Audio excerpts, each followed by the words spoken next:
सदाशिवसमारम्भां शङ्कराचार्यमध्यमाम् अस्मदाचार्यपर्यन्तां वन्दे गुरुपरम्पराम्। हरिः ओं श्रीगुरुभ्यो नमः। हरिः ओं। మనం సద్దర్శనంలో 21వ క్లాస్లో ఉన్నాం.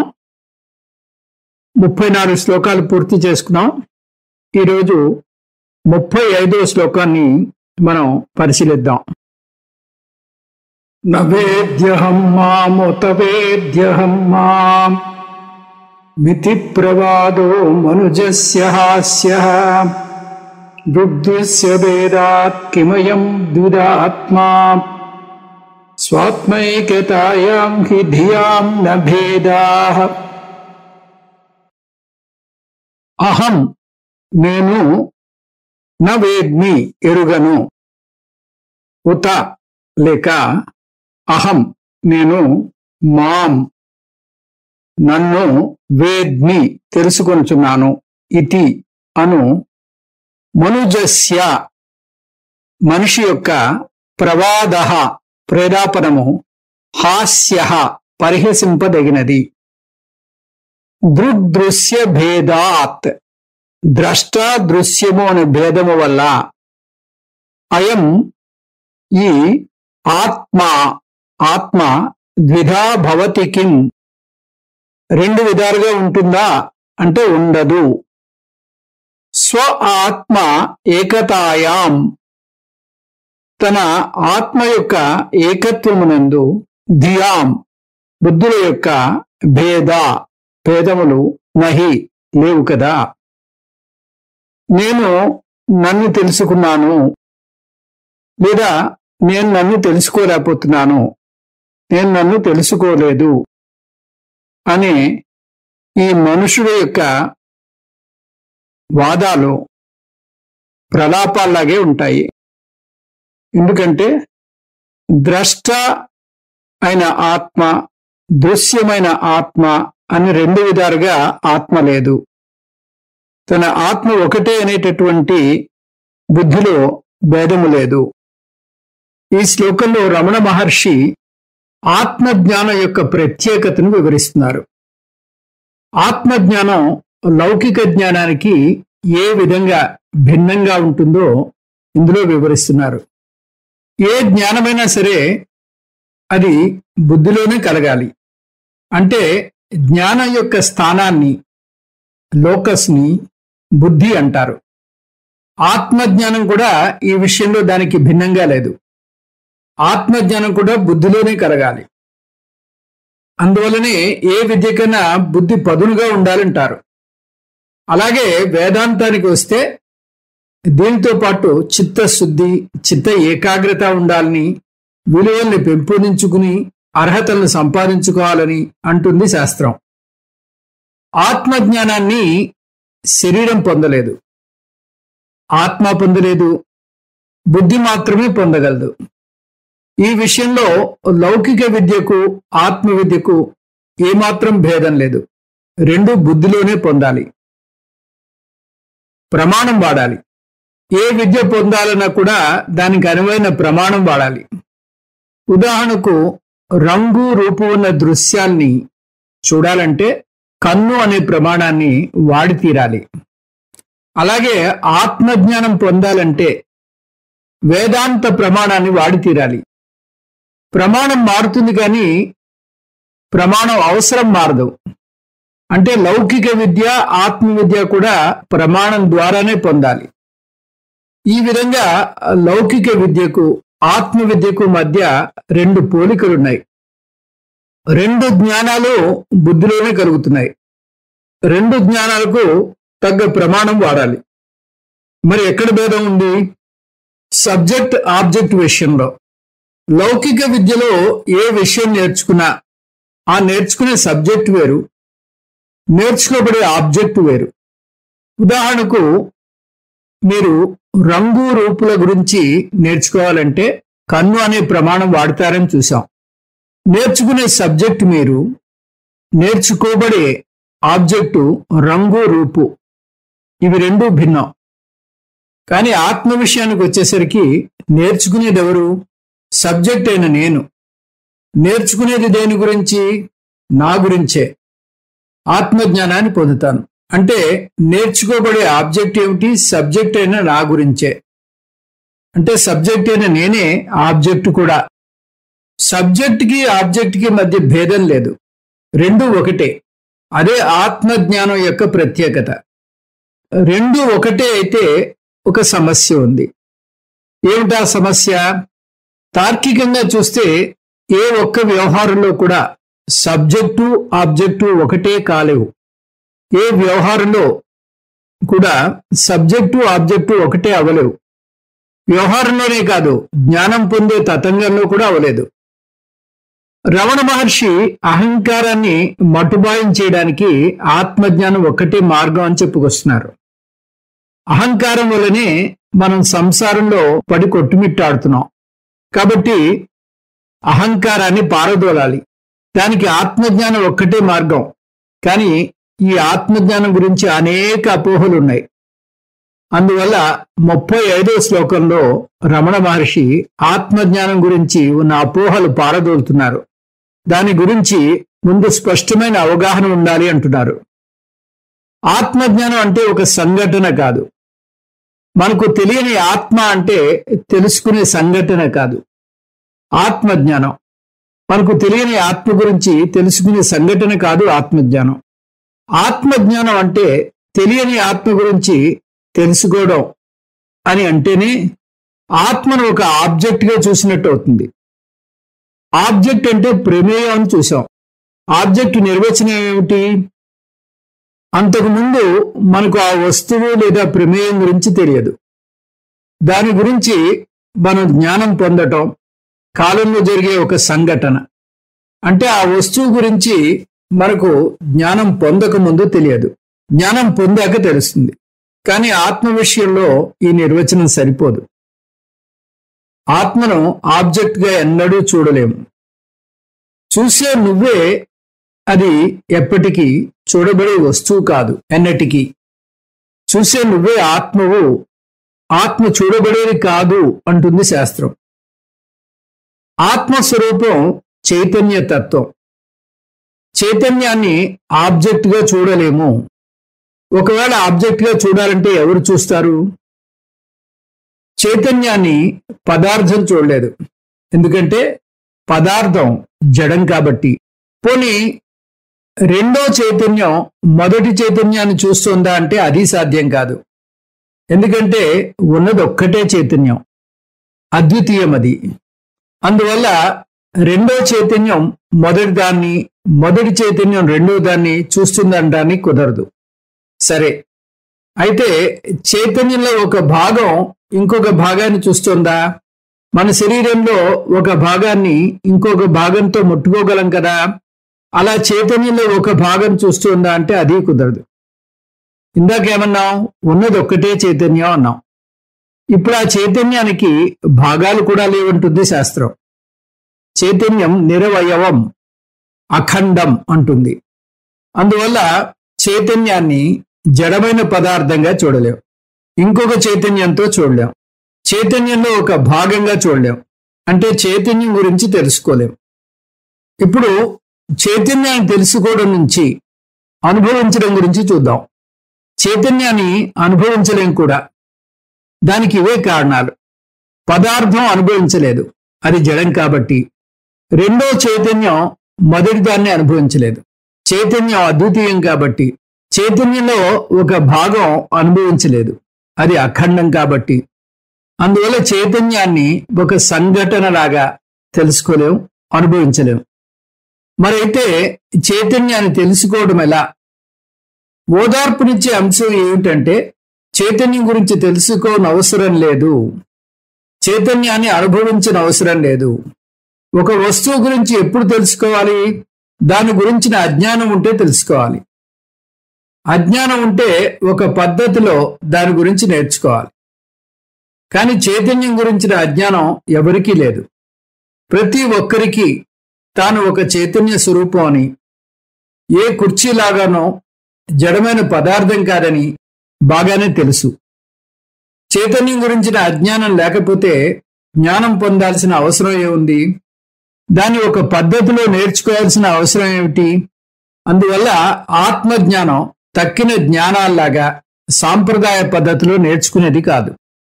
అందువల్లనే రమణ మహర్షి ఎవరైనా నాకు ఆత్మ గురించి తెలుసన్నా, మరెవరైనా ఆత్మ గురించి తెలియదన్నా ఇద్దరూ పరిహాసం చేస్తున్నారు తప్ప అది నిజం కాదంటున్నారు రమణులు.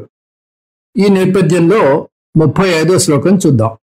హాస్యః అంటే పరిహసింపదగినది. ఏది పరిహసింపదగినది? న వేద్మి అహం మాం, నాకు ఆత్మ గురించి తెలియదు.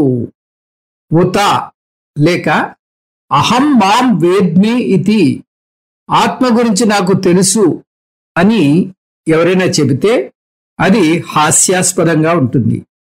ఆత్మ అంటే తన గురించి. మనుజస్య ప్రవాదః, మనుజస్య అంటే మనుష్య యొక్క, ప్రవాదః అంటే ప్రేలాపనము, వాదః అంటే మాట్లాడడం, ప్రవాదః అంటే ప్రకర్షేణ వాదః ప్రేలాపనం. ఇలా మనుష్యులు నాకు నా గురించి తెలుసు, నాకు నా గురించి తెలియదు అని ఏది చెప్పినా అది హాస్యాస్పదంగా ఉంటుంది. ఇప్పుడే కాదు, ఎప్పుడు చెప్పినా కూడా. ఈ రెండు వాక్యాలు చెల్లవు. నాకు నేను తెలుసు అంటే నన్ను నేను ఆబ్జెక్ట్గా తెలుసుకున్నట్టు అర్థం వస్తుంది.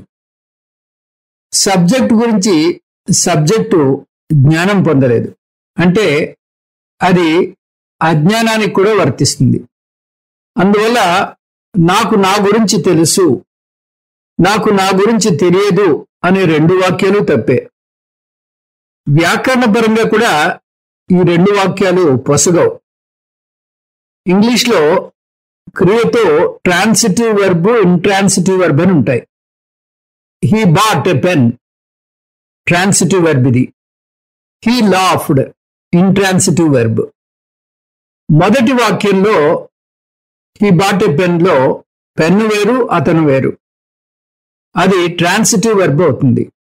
సకర్మక క్రియ అంటారు తెలుగులో.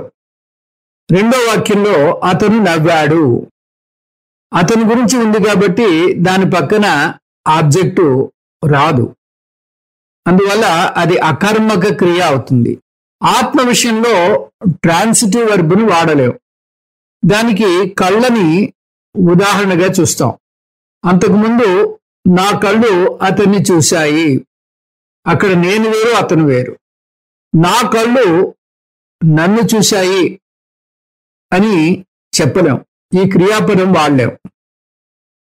అందువల్ల ఎవరైనా నాకు ఆత్మ గురించి తెలుసన్నా తెలియదన్నా రెండూ తప్పే అంటున్నారు రమణ మహర్షి. ఎందుకు? అయం ఆత్మ ద్విధ అస్తి కిం, ఆత్మ, ఈ ఆత్మ రెండుగా ఉంటుంది, రెండు విధాలుగా ఉంటుందా? ఏమిటా రెండు విధాలు? దృక్ దృశ్య భేదాత్, దృక్ దృశ్య అనే భేదాలు ఆత్మలో ఉన్నాయా? దృక్ అంటే సబ్జెక్టు, దృశ్యం అంటే ఆబ్జెక్టు. ఆత్మ దృక్ అయితే ఎన్నటికీ దృశ్యం కాలేదు, అలాగే ఆత్మ దృశ్యం అయితే దృక్ ఎన్నటికీ కాలేదు. దృగేవ నతు దృశ్యతే, ఆత్మ దృక్ ప్లస్ ఏవా, చూసే చైతన్యమే గాని ఎన్నటికీ చూడబడే పదార్థం కాదని దృక్ దృశ్య వివేకంలో చూసాం కూడా. అందువల్ల నన్ను నేను తెలుసుకున్నాను అనే వాక్యంలో సబ్జెక్ట్ అయిన నేను నా గురించి తెలుసుకున్నాను అని వస్తుంది తప్ప నన్ను అనేది ఆబ్జెక్టు కాదు. ఆత్మ ద్విధ అస్తికిం, అస్తికిం అనేది మనం కలుపుకున్నాం. ఆత్మ రెండు విధాలుగా ఉంటుందా? ఇది చూడడానికి ప్రశ్న అయినా జవాబు కోరే ప్రశ్న కాదు. ప్రశ్నలోనే ఉండదు అనే జవాబు ఇమిడి ఉంది. దీన్ని రిటారికల్ క్వశ్చన్ అంటారని చూసాం. అందువల్ల ఆత్మజ్ఞానం పొందాను అని చెప్తే అది తార్కికంగా కుదరదు. ఆ జ్ఞానం పొందడం ఒక కాలంలో జరిగే సంఘటన కాదు. అందువల్ల ఈ విధంగా ముగిస్తున్నారు రమణులు. స్వాత్మైకతయా హి, స్వ ఆత్మ స్వ ఆత్మ ఏకతయా, ఆత్మ ఉన్నది ఒకటే, ఒకే ఆత్మ కాబట్టి అది అద్వితీయం కాబట్టి న భేదాహ అంటే భేదాలు లేవు. కాబట్టి ఆత్మజ్ఞానం విషయంలో సబ్జెక్ట్ ఆబ్జెక్ట్ అనే భేదాలు ఉండవు. ధియాం బుద్ధుల యొక్క భేదాలు లేవు. అంటే నాకు ఆత్మజ్ఞానం కలిగింది, నాకు ఆత్మజ్ఞానం లేదు అనే భిన్న వాక్యాలకు ఆత్మజ్ఞానం విషయంలో ఆస్కారం లేదు. అందువల్ల జ్ఞాని కూడా నేను ఆత్మజ్ఞానం పొందాను అని చెప్పలేడు. ఆత్మజ్ఞానం పొందాను, పొందలేదు అని చెప్పలేరు. అంటే వారి ఆత్మజ్ఞానం అంటే ఏమిటి? ప్రతి ఒక్క సాధకుడు ఆత్మజ్ఞానం పొంది తీరాలి అని ఎందుకు చెప్తున్నాయి శాస్త్రాలు? ఆత్మజ్ఞానం పొందలేము అన్నట్టయితే శాస్త్రం ఆత్మజ్ఞానం గురించి ఎందుకు చెప్తోంది? ఆత్మజ్ఞానం పొందిన జ్ఞాని గురించి ఎందుకు ప్రత్యేకంగా చెప్తోంది? అందువల్లనే అసలు ఆత్మజ్ఞానం అంటే ఏమిటో స్పష్టంగా తెలుసుకోవాలి. నేను చైతన్య స్వరూపుణ్ణి. నిజానికి ఈ విషయం అందరికీ తెలుసు. ఈ విషయంలో ఎవరికీ అజ్ఞానం లేదు, సందేహం అసలే లేదు. అందువల్ల శాస్త్రం పనిగట్టుకుని నువ్వు చైతన్య స్వరూపుడివి అని చెప్పని అవసరం లేదు. నిజానికి శాస్త్రం నువ్వు చైతన్య స్వరూపుడివి అని చెప్పినది మీరు వినాలంటే మీరు చైతన్య స్వరూపులై ఉండాలి. మీరు జడమైతే మీరు వినలేరు. అందువల్ల ఆత్మజ్ఞానం అంటే శాస్త్రం ప్రత్యేకించి నువ్వు చైతన్య స్వరూపుడివి అని చెప్పదు. ముందే తెలిసిన దాని గురించి ఏ ప్రమాణము కొత్తగా చెప్పదు. మరైతే శాస్త్రం ఏం చెబుతోంది? నేను చైతన్య స్వరూపుణ్ణి వరకు అందరికీ తెలుసు. తర్వాతే వస్తుంది చిక్కంతా. దాని తర్వాత నేను ఎవరు అనే విషయంలో అనేక పొరపాట్లు దొరుకుతున్నాయి. కొన్ని తప్పుడు సిద్ధాంతాలు ఉన్నాయి. వాటిలో కొన్ని చూద్దాం. నేను అశాశ్వతమైన జీవిని, నాకు చావు పుట్టుకలు ఉన్నాయి, నాకు దేశకాల పరిమితులున్నాయి, నేను ఒక దేశంలో ఉన్నాను, నాకు ఇన్ని సంవత్సరాల వయస్సు, నాకు ఇన్ని సంవత్సరాలు, నా వయసు ఇంత, ఇలా ఎన్నో అపోహలున్నాయి. ఇవన్నీ ప్రాథమికంగా ఆత్మను ఆబ్జెక్ట్గా చూడటం వల్ల ఏర్పడుతున్నాయి. శాస్త్రం మన గురించి మనకున్న అపోహలను తొలగిస్తుంది. మీరు ఆత్మను అనుభవంలోకి వచ్చే ఆబ్జెక్ట్గా భావించడం వల్ల ఈ అపోహలు కలుగుతున్నాయి. వాటిని ఒక్కసారి పరిశీలించుకోండి అంటుంది శాస్త్రం. వేదాంత శాస్త్రంలో ఆత్మ విచారణ అంటే ఆత్మ గురించిన అధ్యయనం కాదు, ఆత్మకు మనం ఆపాదించిన అనేక గుణాల గురించిన వివరణ. మీరు ఆత్మకు ఏ గుణాలు ఆపాదించారో అవేవి ఆత్మకు చెందవు అంటుంది శాస్త్రం. అందువల్ల ఆత్మ జ్ఞానం అంటే గుణాల గురించిన జ్ఞానం. ఆత్మజ్ఞానం ఆత్మ గురించి చెప్పదు, మీరు ఆత్మకు ఆపాదించిన గుణాల గురించి చెబుతుంది. ఉదాహరణకు, నాకు ఆనందంగా ఉంది, నాకు ఈర్ష్యగా ఉంది, నాకు కోపంగా ఉంది, నాకు 50 సంవత్సరాలు వచ్చాయి. ఈ పై వాక్యాల్లో నాకు ఉంది, నాకు వచ్చాయి పదాలు గురించి చెప్పబోవటం లేదు శాస్త్రం. అవి ఆత్మ యొక్క చేతన తత్వాన్ని సూచిస్తాయి. చైతన్య ఆత్మకు మీరు ఆపాదించిన గుణాలేమిటి? ఆనందం, ఈర్ష్య, కోపం. 50 సంవత్సరాలు మొదలయ్యాయి. ఇచ్ఛాద్వేష సుఖం దుఃఖం సంఘాత చేతనద్దుతి ఏతత్ క్షేత్రం సమాసేన సవికారముదాహృతం.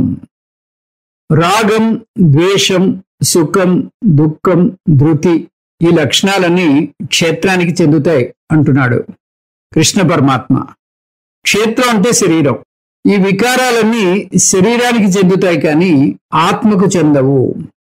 ఈ గుణాల విచారణ చేస్తే 3 విషయాలు సుస్పష్టమవుతాయి. 1, నేను నాకు ఆపాదించుకుంటున్న ఈ గుణాలేవి, ఈ భావోద్రేకాలేవి నాకు చెందవు. 2, నేను నాకు ఆపాదించుకుంటున్న ఈ గుణాలని మిథ్య, 3. ఈ గుణాలు మిథ్య కాబట్టి అవి నన్నేమీ బాధించవు.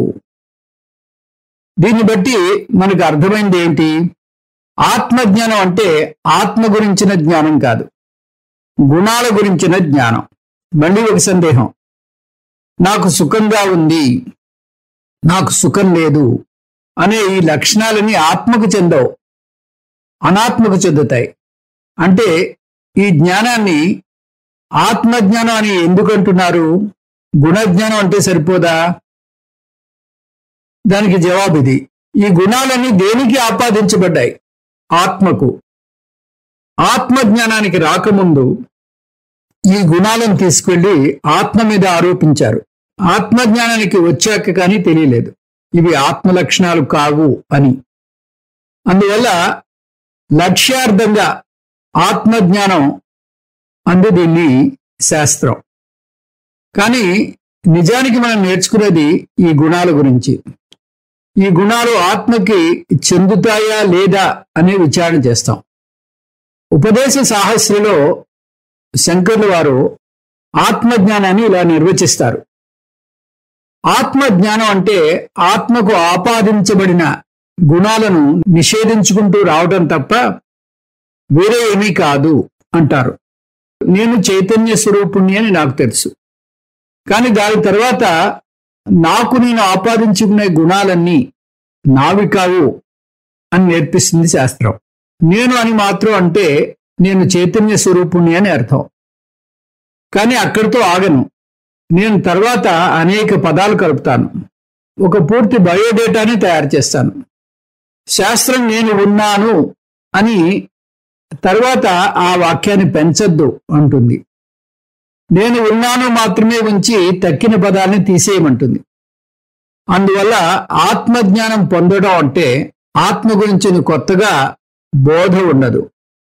ఆత్మజ్ఞానం అంటే నీకు నువ్వు ఆపాదించుకున్న గుణాలేవి నీకు చెందవు అని వాటిని కొట్టివేస్తుంది శాస్త్రం. అందువల్ల ఆత్మజ్ఞానం అనాత్మజ్ఞానానికి భిన్నంగా ఉంటుంది. 36వ శ్లోకం చూద్దాం. ప్రాప్య సద్దామ నిజస్వరూపే స్వభావ సిద్ధేముపలభ్య నిష్టాం మాయా విలాస సదసత్స్వరూప విరూపణానైక ముఖ ప్రవాదా హృత్ప్రాప్య స్వభావ సిద్ధే సహజ సిద్ధమైన నిజస్వరూపే తన ఆత్మస్వరూపమందు భాసమానం ప్రకాశించుచున్న సత్ దామ సద్వస్తువుకు స్థానమైన హృదయమునందు హృదయమును ప్రాప్య పొంది నిష్టాం సహజమైనటువంటి నిష్టను అనుపలభ్య పొందక తెలుసుకొనక సత్ అసత్ స్వరూప విరూప నానా ఏకముఖ ప్రవాదా సత్తా లేక అసత్తా, రూపం ఉందా రూపం లేదా, ద్వైతమా అద్వైతమా విశిష్టాద్వైతమా మొదలైనటువంటి వాదములు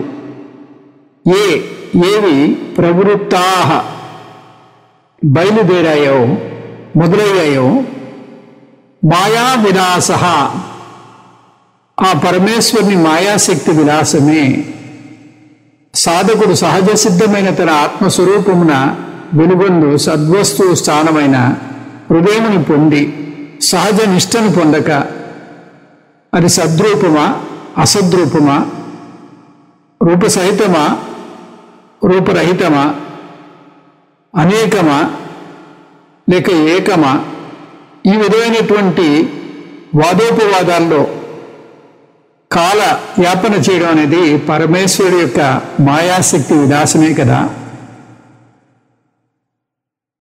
ఇంతవరకు చూసినట్టుగా ఆత్మజ్ఞానం పొందటం అంటే స్వయం ప్రకాశమైన ఆత్మకు ఆపాదించబడిన లక్షణాలను లేదా గుణాలను పారద్రోలి ప్రక్షాళన చేయడమే. ఈ ప్రాథమిక ప్రక్షాళన చేయకపోతే ఆత్మజ్ఞానం కూడా కాలేజీలో చేసే కోర్సు లాంటిదే అవుతుంది. అందువల్ల వేదాంతం ప్రాథమికంగా బోధించేది నాకు ఆపాదించుకున్న అనేక లక్షణాన్ని పారద్రోలమని. నిజానికి వేదాంత బోధలు తప్ప ఎక్కడ చూసినా మీ ప్రయత్నం అంతా మీరు జీవితంలో ఎలా ఉన్నత శిఖరాలు అధిరోహించాలో నేర్పిస్తుంది. జీవితంలో ఎవరేం చేసినా, ఏం సాధించినా ఇప్పుడు ఉన్న పరిస్థితిని మరింత మెరుగుపరుచుకోవడానికి ప్రయత్నం చేసేది. భవిష్యత్తును మరింత సుందరంగా తీర్చిదిద్దుకోవడానికి చేసే ప్రయత్నమే అదంతా. ఎవరైనా డబ్బు సంపాదనలో మునిగిపోతే అతను సంపాదన మీద శ్రద్ధ చూపిస్తున్నాడు అనుకుంటాం. కానీ నిజానికి దాని వెనుక ఉన్న కారణాన్ని విశ్లేషిస్తే దాని వెనుక తన బీదరికం నుంచి బయటపడి ధనవంతుడవ్వాలనే తపన అతనిలో కనిపిస్తుంది. ఇదే విధంగా ఎవరైనా పెళ్లి చేసుకోవాలని తీవ్రంగా ప్రయత్నిస్తుంటే బ్రహ్మచారి నేను కన్నా గృహస్థు నేనుగా ఇంకా ఆనందంగా ఉంటాను అనుకోవడం వల్ల చేస్తున్నాడు. అలాగే పిల్లలు పుట్టాలని శతవిధాలా ప్రయత్నం చేస్తుంటే తండ్రిగా అయితే ఇంకా ఆనందంగా ఉంటాను అనుకోవడం వల్ల చేస్తున్నాడు. ఒక్క ముక్కలో చెప్పాలంటే సంసారం అంటే ఇలా జీవితంలో కొత్తగా ఏదో పొందితే నేను పరిపూర్ణుని అవుతాను అనుకోవటమే. అదే వేదాంతాన్ని అర్థం చేసుకుంటే ఈ తపనలు, ఈ అవస్థలు ఆగిపోతాయి. నన్ను నేను మరింత మెరుగుపరుచుకోవాలనే కోరిక ఈ దురవస్థలకు కారణం. కానీ వేదాంతానికి వస్తే అసలు ఈ గుణాలు నాకు చెందవు, నేను గుణాతీత ఆత్మను, నిర్గుణ ఆత్మను అని అర్థమవుతుంది. నేను నిర్గుణ ఆత్మ చైతన్యాన్ని కాబట్టి కొత్తగా గుణాన్ని పెంపొందించుకోని అవసరం లేదు. ఉన్న గుణాల్ని పారదోలడానికి తాపత్రయపడనవసరం లేదు. వేదాంతం నొక్కి వక్కాడించదలుచుకున్న అంశం ఇది. ఇది కనుక మీ దృష్టి దాటిపోయిందంటే వేదాంత అధ్యయనం సంసారంలో మరొక భాగం అవుతుంది. నేను ముక్త పురుషుణ్ణి అవ్వాలని కోరుకుంటున్నాను అని చెబితే అది కూడా గుణాన్ని కలిపినట్టే అవుతుంది. నేను బద్ధ పురుషుణ్ణి, నేను ముక్త పురుషుణ్ణి అవ్వాలి అని గుణం చెప్పినట్టు అవుతుంది. బంధం నుంచి మోక్షానికి ప్రయత్నం చేయటం కూడా ఇంకొక రకమైన సంసారమే. వేదాంతం బద్ధ పురుషుడు, ముక్త పురుషుడు పదాలను కూడా వాడదు. అవి కూడా గుణాల కిందకే వస్తాయి. అందువల్ల అది కూడా సంసారంలోకే వస్తుంది అంటుంది శాస్త్రం. న నిరోధో నచోత్పత్తి న బద్ధో నచ సాధక న ముముక్షు న వై ముక్త ఇత్యేష పరమార్థత. ఈ విషయాన్ని అర్థం చేసుకోకపోతే నాకు వేదాంతం బాగా అర్థమైంది, కానీ నేను ఇంకా మోక్షాన్ని పొందలేదు అంటాడు.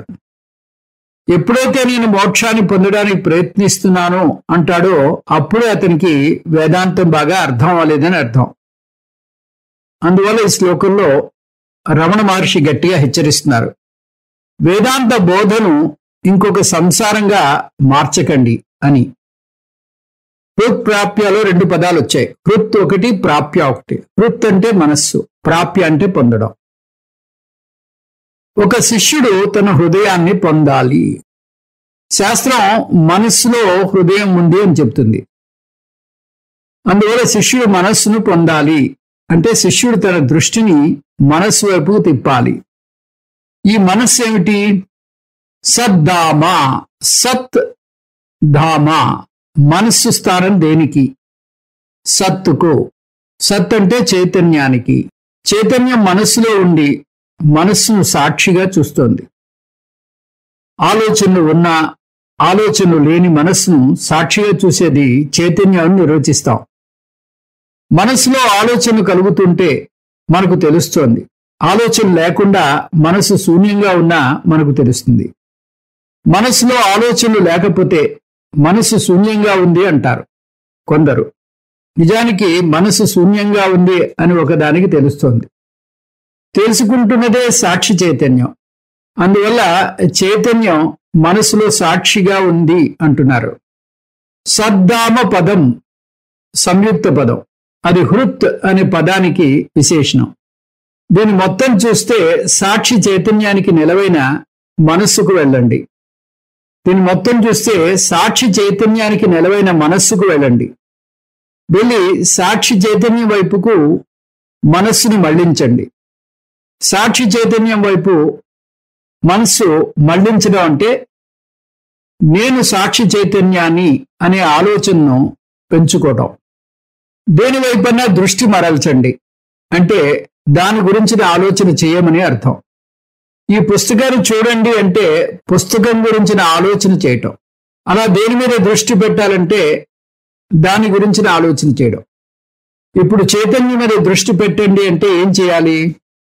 సాక్షి చైతన్యం ఆబ్జెక్ట్ కాదు, ఆత్మనైన నేనే అనే ఆలోచన చేయాలి. నేను సాక్షి చైతన్యాన్ని ఆలోచనలు ఉన్న ఆలోచనలు లేని మనస్సును నేను సాక్షిగా చూస్తున్నాను అని తెలుసుకోవాలి. నేను సాక్షి చైతన్యాన్ని అనే ఆలోచన కూడా నాకు తెలుస్తోంది అని తెలుసుకోవాలి. ఈ ఆలోచనలో నెలకొని ఉండడమే ఆత్మ సంస్థం మనకృత్వ అంటే. ఆత్మ సంస్థం మనకృత్వ నకించిదపి చింతయేత్. మనకృత్వ అంటే అహం చిద్రూప అస్మి అనే ఆలోచనని పెంపొందించుకోవడం. చిదానంద రూప శివోహం శివోహం, నేను చిదానంద రూపాన్ని, నేను బ్రహ్మను అనే ఆలోచనను పెంపొందించుకోవాలి. అందువల్ల జ్ఞానం పొందడం, ధ్యానం చేయడం అంటే ఆలోచనారహితంగా ఉండడం కాదు, మనసును శూన్యం చేయడము కాదు, సరైన ఆలోచనను పెంపొందించుకోవడం. నేను ఎవరు? నేను చైతన్యాన్ని.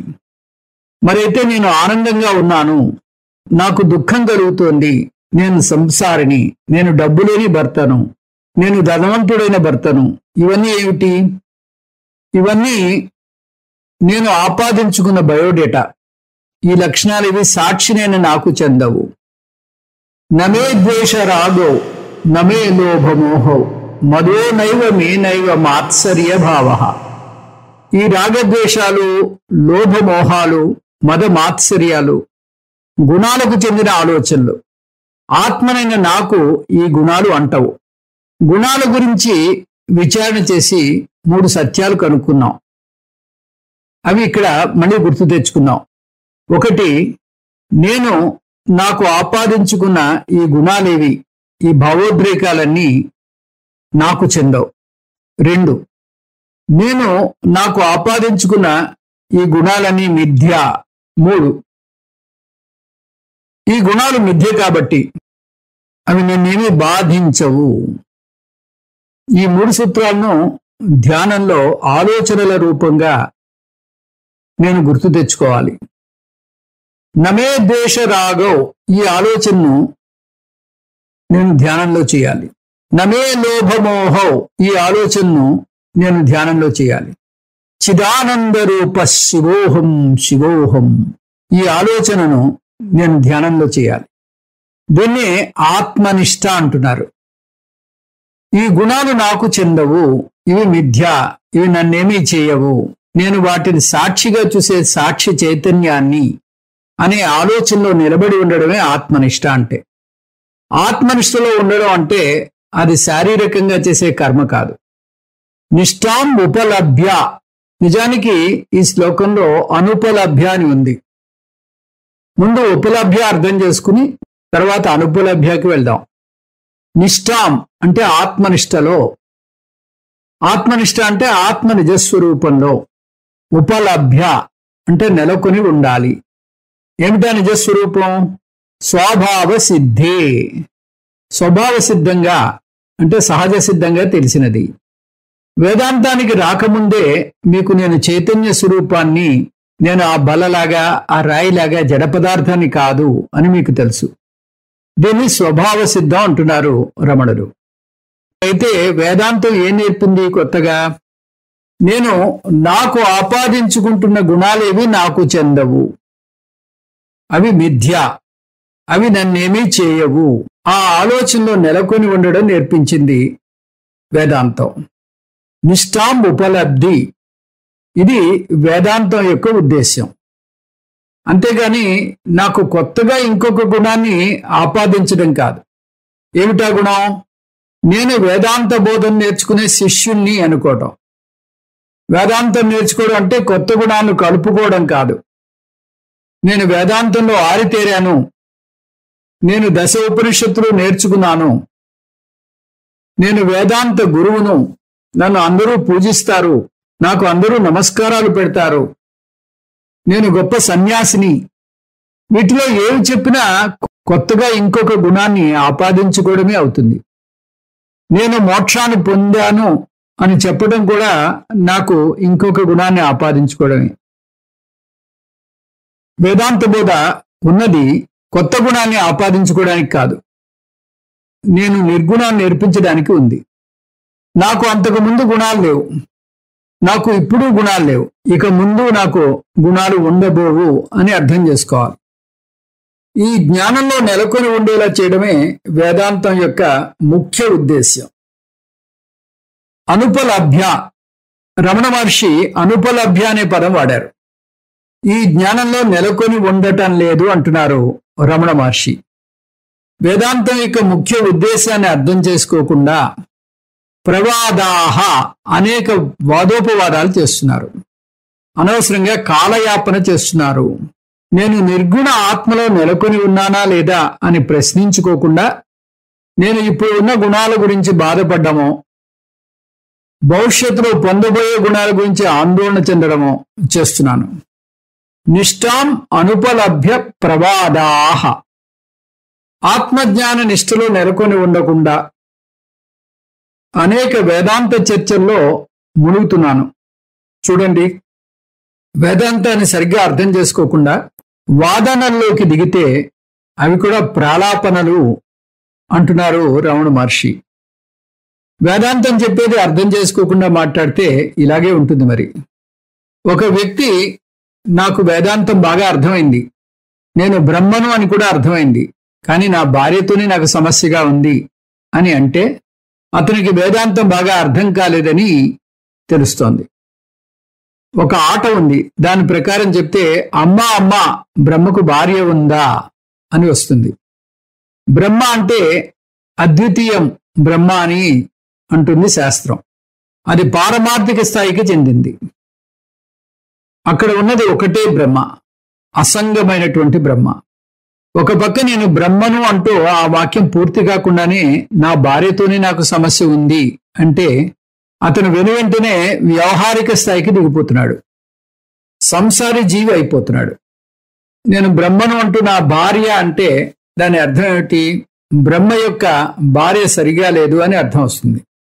నిర్గుణ బ్రహ్మకు భార్య ఎక్కడి నుంచి వస్తుంది అంటే అతను వేదాంతాన్ని పైపైన నేర్చుకుంటున్నాడు, ఏదో చిలకలాగా వల్లిస్తున్నాడు తప్పితే దాని అసలు అర్థం తెలుసుకోవటం లేదు. అందువల్లనే రెండు భిన్న వాక్యాలను వెనువెంటనే పలుకుతున్నాడు. నేను ఇప్పుడు బోరున ఏడుస్తున్నా కూడా అహం బ్రహ్మ అస్మి, అహం నిత్య అస్మి, అహం శుద్ధ అస్మి అని అర్థం చేసుకోవాలి. వ్యవహారిక స్థాయిలో ఏడుస్తున్నాను కానీ పారమార్థిక స్థాయిలో నేను ఆనంద స్వరూపాన్ని. ఈ భేదం తెలుసుకోకపోతే వేదాంతం నేర్చుకుని కూడా ప్రయోజనం లేదు. అందువల్ల ఇలా మిడిమిడి జ్ఞానం పొందిన శిష్యులను తీవ్రంగా విమర్శిస్తున్నారు. మాయా విలాస, వీరి వాదనలన్నీ కూడా మాయాశక్తి విలాసమే అంటున్నారు రమణ మహర్షి. ఇది మాయాశక్తి గెలుపుకు ఇంకొక చిహ్నం. మాయ ఎంత శక్తివంతమైనదంటే మనను విజయవంతంగా సంసారంలో పడవేయటమే కాక వేదాంత బోధను కూడా సంసారంగా విజయవంతంగా మార్చివేసింది. అయ్యో ఇవాళ క్లాస్కి వెళ్ళలేకపోయానే, ఇది ఒక సంసారం. అయ్యో ఈ శ్లోకం నాకు కంటతా రావటం లేదే, ఇంకొక సంసారం. చిన్నప్పుడు నాకు అఖండమైన జ్ఞాపక శక్తి ఉండేది, ఇప్పుడు వేదాంతంలో నేర్చుకున్నది గుర్తుండటం లేదు, ఇంకొక సంసారం.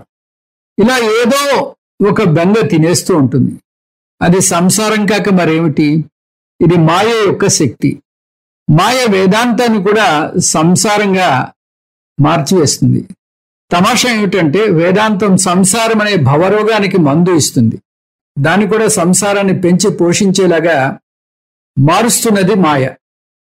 మిడిమిడి జ్ఞానంతో అర్థం చేసుకునే వారి వాదనలు ఎలా ఉంటాయో ఉదాహరణకు కొన్ని చూపిస్తున్నారు రమణ మహర్షి. సత్ అసత్, సత్ అంటే సత్యము, అసత్ అంటే మిథ్య.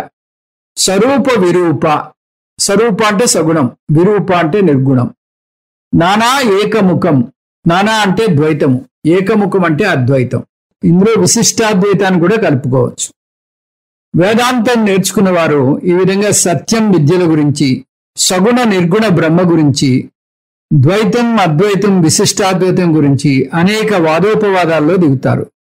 ఈ వాదన ద్వారా తాను సత్య బ్రహ్మ, తాను నిర్గుణ బ్రహ్మ, ఇది అద్వైత సిద్ధాంతము అనే అంశాల్లో నెలకొని ఉంటే తప్పులేదు. కానీ కేవలం వాదన చేస్తూ అసలు విషయాన్ని మర్చిపోతే వేదాంతం నేర్చుకుని ప్రయోజనం లేదు. అందువల్ల మిమ్మల్ని మీరు అడుగడుగునా ప్రశ్నించుకోవాలి. నేను వేదాంతం నేర్చుకున్నాను, నన్ను నేను అర్థం చేసుకుంటున్నానా, నా స్వరూపం ఏంటో తెలుసుకున్నానా, దానిలో నెలకొని ఉన్నానా, లేక యాంత్రికంగా ప్రతి క్లాసుకి వెళుతూ బుద్ధిగా నోట్స్ రాసుకుంటూ కూర్చున్నానా? ఈ ఆత్మ పరిశీలన చేసుకుంటూ ఉండాలి. స్వామీజీ, నేను ఇప్పటికే 2500 క్యాసెట్లు విన్నాను, ఇంకొక 320 క్యాసెట్లు వింటే చాలు, వేదాంతం అంతా విన్నట్టే అని అంటే దానివల్ల ఏమిటి ప్రయోజనం? మీరెంత మారారు? దానివల్ల మీరు పొందిన జ్ఞానంలో నెలకొని ఉన్నారా లేదా? చిన్మయానంద స్వామీజీ అద్భుతంగా అంటారు, మీరు 10 ఉపనిషత్తులు విన్నారు, సరే, కనీసం ఒక్క ఉపనిషత్తు అయినా మీలో దూరిందా? ఉపనిషత్తు మీలో దూరిందా అంటే ఉపనిషత్తు జ్ఞానం మీలో మార్పు తెచ్చిందా? అహం బ్రహ్మ అస్మి అనే జ్ఞానంలో మీరు నెలకొని ఉన్నారా అని అర్థం. ఆ జ్ఞానం పొంది కూడా ఇసుమంత కూడా మారకపోతే మీరు తక్కిన వారికి వేదాంతం మీద అపప్రదను కలుగజేసిన వారు అవుతారు. ఇన్నాళ్ళు వేదాంతం నేర్చుకుని నువ్వేం మారావు? వేదాంతం క్లాస్కి ఒక్కరోజు కూడా వెళ్ళని మేమే నీకన్నా మెరుగు అంటారు మిగతా వారు. అంతేనా? పాపం స్వామీజీని కూడా విమర్శిస్తారు. ఇదేనా నీకు స్వామీజీ నేర్పించింది అంటారు. అందువల్ల సదసద్రూప విరూప నైకముఖ ప్రవాదాహ, వాదనలన్నీ మాయాశక్తి మాత్రమే. దీన్ని 34వ శ్లోకంతో కలిపి చదువుకోవాలి. భూయో విచారో మతి దుర్బలత్వం. వేదాంతం నేర్పించిన అహం బ్రహ్మాస్మి అనే మహావాక్యంలో నెలకొని ఉండక వేదాంతం మళ్లీ మళ్లీ విచారణ చేయాలని, వేదాంతంలో ఆనందాన్ని వెతుక్కోవాలని అనుకుంటారు. ఇది మనోదౌర్బల్యం తప్పితే మరి ఏమీ కాదు అని చూశాం. వేదాంతం నేర్చుకునేది ఇంకొక కొత్త ఆనందాన్ని పొందడానికి కాదు. వేదాంతం నేర్చుకునేది దాని మీద భావపరంగా ఆధారపడడానికి అంతకంటే కాదు. వేదాంతం తక్కిన విద్యలాగా యాంత్రికంగా నేర్చుకునేది కాదు. మిమ్మల్ని బానిసలను చేసేది అసలే కాదు. ఈ విషయాన్ని బాగా గుర్తుపెట్టుకోమని గట్టిగా హెచ్చరిస్తున్నారు రమణ మహర్షి. 37వ శ్లోకం. సిద్ధస్య వ్యక్తి సతయేవ సిద్ధి స్వప్నోపమానాః ఖలు సిద్ధయోన్యాః స్వప్న ప్రబుద్ధస్య కదన్ను సత్యః సతి స్థితః కిం పునరేపి మాయాం. ఈ శ్లోకంలో ఆత్మజ్ఞానం గురించి, మోక్షం గురించి ఉన్న మరొక పెద్ద అపోహను తొలగిస్తున్నారు రమణులు. చాలా మంది ఆత్మజ్ఞానం పొంది మోక్షం పొందటం అంటే సిద్ధిని పొందటం అనే అపోహలో పడిపోతారు. అందువల్ల వారు జ్ఞానులను సిద్ధపురుషులుగా భావించి ఆరాధిస్తారు. అందువల్ల వారు జ్ఞానుల గురించి చెప్పేటప్పుడు వారు జ్ఞానం పొందారు అనే పదం కూడా వాడరు. ఎందుకంటే వారి భాషలో జ్ఞానం చాలా చిన్న పదం, లౌకిక జ్ఞానానికి మాత్రమే పనికొస్తుంది. అందువల్ల వారు ఏదో పెద్ద పదాన్ని వాడాలని చూస్తారు. ఈ జ్ఞానులకు సాక్షాత్కారం అయిందనో, ఈ జ్ఞానోదయం అయిందనో వాడతారు. కానీ నిజానికి ఆత్మజ్ఞానం కూడా తక్కిన జ్ఞానాల్లాగా బుద్ధిలో కలిగే స్పష్టమైన జ్ఞానమే. లౌకిక విద్య ఎలా నేర్చుకుంటామో ఇది కూడా అలా ఒక పద్ధతిలో నేర్చుకోవాలి. గురువు శాస్త్రం ద్వారా కొన్ని సంవత్సరాలు బోధ చేస్తాడు. ఆ బోధను శ్రద్ధగా వింటే ఆలోచనలో మార్పు వస్తుంది. ఇదంతా బుద్ధిలో కలుగుతుంది. కానీ ఆత్మజ్ఞానాన్ని బుద్ధితో పొందితే జ్ఞానంగా ఒప్పుకోరు కొందరు. వారు దీని స్థాయిని పెంచుతారు. ఇది అసాధారణ జ్ఞానము అంటారు. అందువల్ల ఇది బుద్ధిలో కలిగే జ్ఞానం కాదని అంటారు. ఎప్పుడైతే దీన్ని అసాధారణ జ్ఞానం అంటారో అప్పుడే ఈ అసాధారణ విద్య పొందిన వ్యక్తికి అసాధారణ శక్తులు వస్తాయనుకుంటారు. అంటే అతనికి సిద్ధులు కలుగుతాయనుకుంటారు. కానీ దురదృష్టవశాత్తు సిద్ధులకు జ్ఞానానికి లేదా మోక్షానికి ఎటువంటి సంబంధము లేదు. ఈ విషయాన్ని రమణ మహర్షే స్పష్టం చేస్తున్నారు. జ్ఞానానికి కానీ మోక్షానికి కానీ సిద్ధులతో ఎటువంటి సంబంధము లేదు అంటున్నారు రమణులు. ఎందుకు? సిద్ధులు అనేవి అసాధారణ శక్తులు. ఈ అసాధారణ శక్తులు అనాత్మకు చెందుతాయి. అనాత్మ అంటే మిథ్య అని చూసాం. అనాత్మ వ్యవహారిక సత్యానికి చెందితే ఆత్మ పారమార్థిక సత్యానికి చెందినది. అందువల్ల సిద్ధులకు ఆత్మజ్ఞానానికి సంబంధము లేదు. ఈ విషయం సరిగ్గా అర్థం చేసుకోవాలి. ఇలాంటి సిద్ధులు లేవంటం లేదు మనం. కాకపోతే ఆత్మజ్ఞానానికి సిద్ధులకి సంబంధం లేదు అంటున్నాం అంతే. మనుషుల్లో 4 రకాలు ఉంటారు. వారు, 1, అతను అజ్ఞాని, అతనికి సిద్ధులు లేవు. 2, అతను అజ్ఞాని కానీ అతనికి సిద్ధులు ఉన్నాయి. 3, అతను జ్ఞాని, అతనికి సిద్ధులు లేవు. 4, అతను జ్ఞాని, అతనికి సిద్ధులు కూడా ఉన్నాయి. ఈ 4లో ఎవరికి మోక్షం వస్తుంది అంటే 3-4 రకాల మనుషులకే వస్తుంది. సిద్ధులు ఉన్నా లేకపోయినా జ్ఞానం ఉంటే మోక్షం వస్తుంది. 2వ రకం మనిషికి సిద్ధులు ఉన్నా అతనికి జ్ఞానం లేదు కాబట్టి మోక్షం రాదు. అంటే మోక్షం పొందడానికి జ్ఞానం అవసరం, సిద్ధులు కాదు. సిద్ధులు ఉంటే అదనపు అర్హత అవుతుంది, కానీ కేవలం సిద్ధులు ఉంటేనే జ్ఞానం రాదు. నిజానికి సిద్ధులు ఉంటే అది మోక్షం ఇవ్వకపోగా మీరు జాగ్రత్తగా లేకపోతే అవి మిమ్మల్ని సంసారంలోకి దిగజారుస్తాయి. ఈ భావాన్నే ఈ శ్లోకంలో చెబుతున్నారు రమణ మహర్షి. అదేమిటో వచ్చే క్లాసులో తెలుసుకుందాం. ఓం తత్సత్. సర్వం శ్రీకృష్ణార్పణమస్తు. పాఠం ముగించుకునే ముందు ఒక చిన్న కథ చూద్దాం. నాకంటే తెలివైన వారు ఎవరైనా ఉంటారా? ఇదొక వింత ఆలోచన, అహంకారానికి సూచన. వివేక్ అనే రాజు నాకంటే తెలివైన వారు ఎవరైనా ఉంటారా అని తరచూ తన మంత్రిని ప్రశ్నిస్తూ ఉండేవాడు. మంత్రికేమో మొహమాటం, కాదంటే ఆయనకి ఎక్కడ కోపం వస్తుందో అనే భయంతో మీకంటే తెలివైన వారు నాకు తెలిసి ఎవరు లేరు ప్రభు అనేసేవాడు. అయితే ఒక రోజున రాజుగారు ముందు దర్బారులో తన గురించి విపరీతంగా గొప్పలు చెప్పుకోవడం మొదలుపెట్టారు. ఊరికే ఉండక మంత్రి గారిని కూడా మీరేమంటారు మంత్రి గారు అని అడగడం మొదలుపెట్టాడు. మంత్రి గారికి ఏమనాలో తోచలేదు. ఇది శృతి మించుతోంది అనుకున్నారు. ఎలాగైనా రాజుగారిని ఈ అలవాటు నుంచి బయటపడేటట్టు చేయకపోతే సమస్యే అనుకున్నారు మంత్రి గారు. మన రాజ్యపు పొలిమేరలోని మేధాపురంలో చాలా మంది తెలివైన వారు ఉన్నారట ప్రభు. మీరు ఒకసారి కొంచెం సమయం చేసుకుని వెళ్ళండి.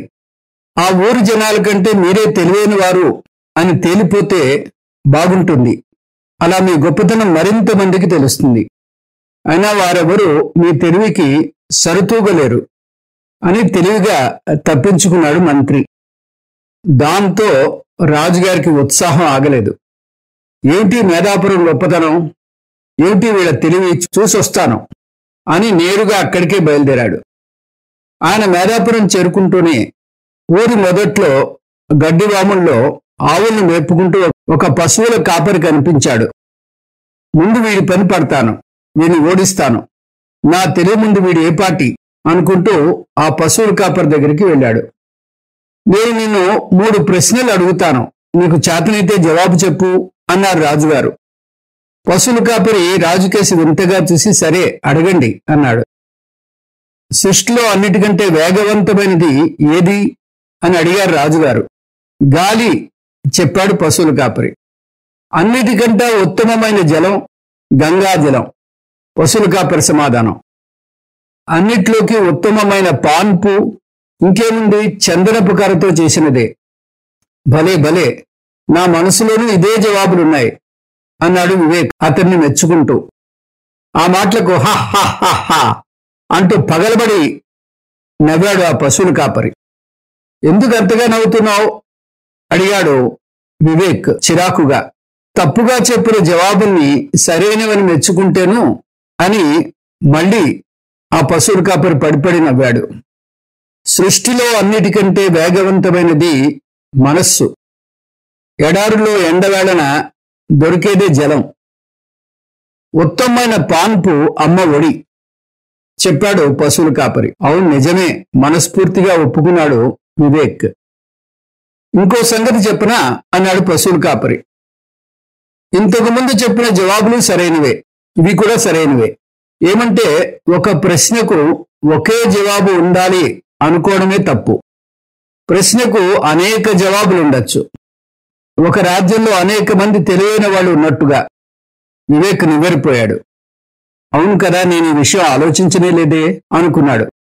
ఒక రాజ్యంలో అనేక మంది తెలివైన వాళ్ళు ఉండవచ్చు కదా, అందరిలోకి తెలివైన వాళ్ళు ఒకరు అంటూ అసలు ఎందుకు ఉండాలి అని ఆయన ఆలోచనలో పడ్డాడు. ఆశ్చర్యంలో మునిగాడు. పశువుల కాపరిని అభినందించాడు. అటుపైన ఆయన తెలివితేటల గురించి గొప్పలు చెప్పుకోవడం మానేశాడు. అందరిలోనూ తెలివితేటల్ని గుర్తిస్తూ వారిని అభినందిస్తూ కాలక్రమేణా మంచి రాజుగా అందరినీ ప్రోత్సహిస్తాడు అని పేరు తెచ్చుకున్నాడు. చదివి చదివి కొంత చదువు చదివి ఇంకా చదివి చదువు మర్మములను చదువలేడయ్యను విశ్వదాభిరామ వినురవేమ. ఎన్ని చదువులు చదివినా, ఎన్ని విద్యలు నేర్చినా ఆత్మతత్వం తెలియని మనిషి తన జీవితాన్ని సార్థకం చేసుకోలేడు. ఆత్మతత్వాన్ని శ్రోత్రియ బ్రహ్మనిష్ట గురువు దగ్గర శ్రవణ మనన నిధిధ్యాసన ద్వారా గ్రహించి ఆత్మవిద్యను జీర్ణించుకుని ఆత్మ సత్యత్వ నిష్టలో నెలకొరి ఉండాలి. లేదంటే ఆత్మవిద్య కూడా మరొక సంసారం అయిపోతుంది.